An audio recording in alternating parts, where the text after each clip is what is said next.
everybody, welcome back to my channel, and today I'm going to be doing the Avengers Book Tag.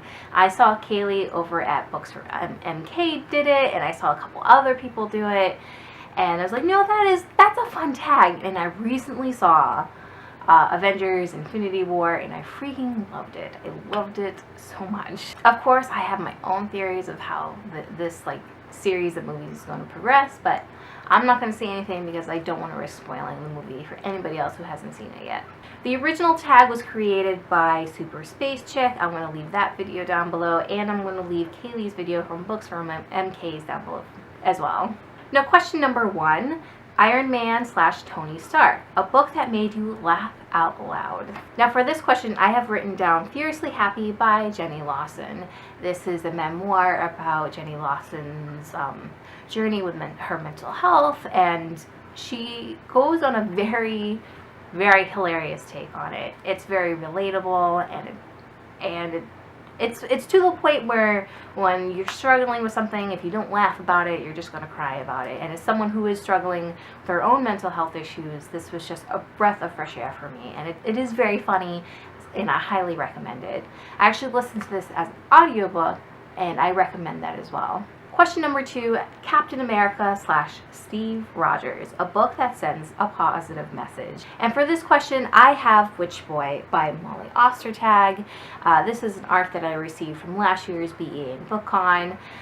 Basically, the general story of this book is the main character here lives in a society where if you're a boy, you're a shapeshifter. Ooh, I dropped the book.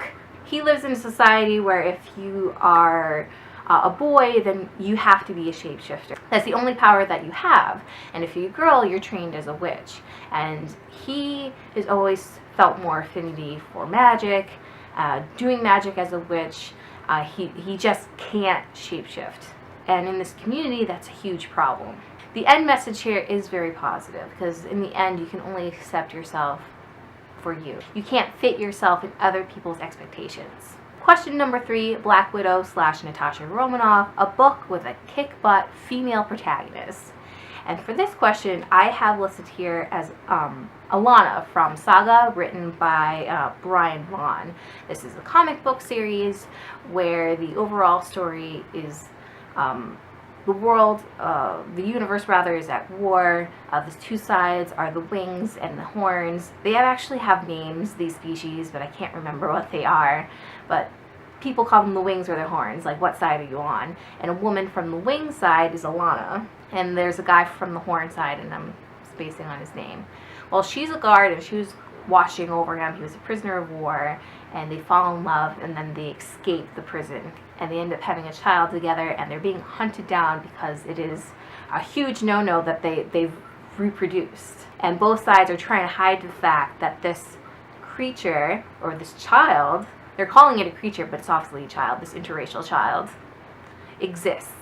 So they need to take this poor girl out and her parents. And Alana, she's so protective of her family. I freaking love her. She's an amazing character. Question number 4, Hawkeye / Clint Barton, an underrated book you wish more people would pay attention to. And for that book, I chose Through the Woods by Emily Carroll. It's a graphic novel.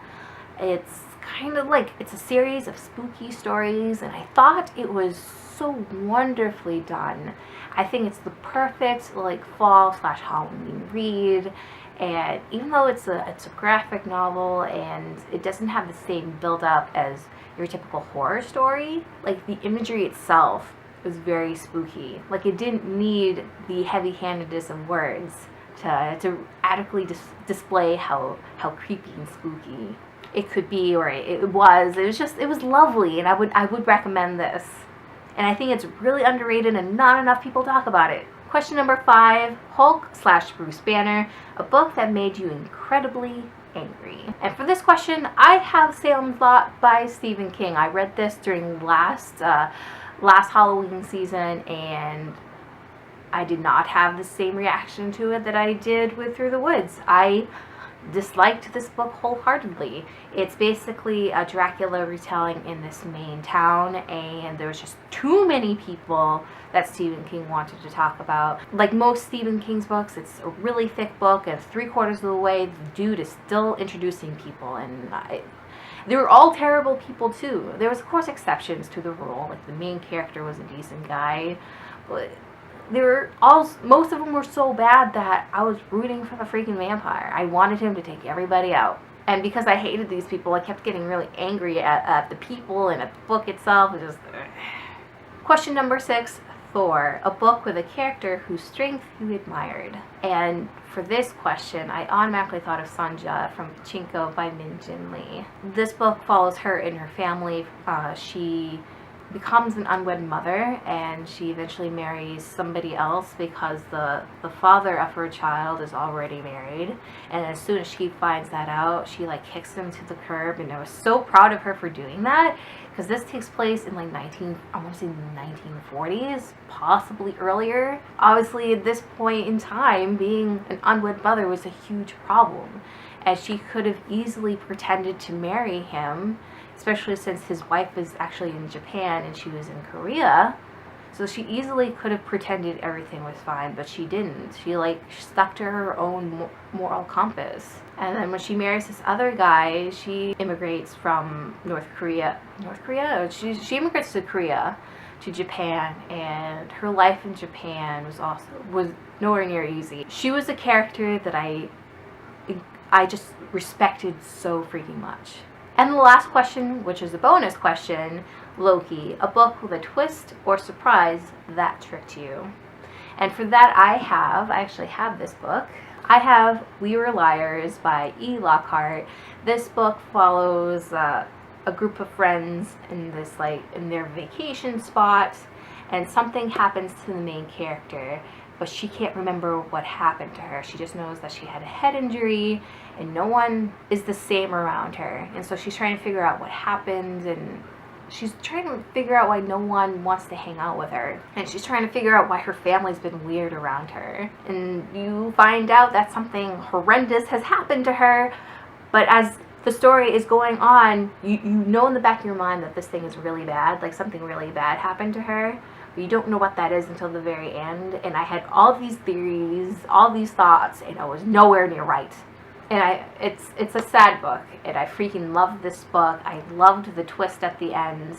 The storytelling itself is okay. It's really the twist of this book is what really sells this book, and because of the twist is why I love this book so much. So that's the end of this tag. I suppose I should tag people. It's really funny. I had listed some people to tag in the last tag video I did. It was the spring reading book tag, and of course I didn't actually mention any of their names. So I guess I'm going to tag a bunch of people. I'm going to tag Books with Wings, The Reading Puppet, Tamara Woods, and Rosie Reads and Travels. Oh, and one last person, I'm going to tag Aoife from Fred Weasley Died Laughing. If you guys do this tag, that's awesome. If you don't want to do the tag, or you've already done the tag, that's okay too. But if I didn't tag you and you want to do the tag, just do it anyways. No one tagged me to do this, and I did it anyways. So as always, I hope you guys enjoyed this video, and I guess it's ta-ta for now. Bye!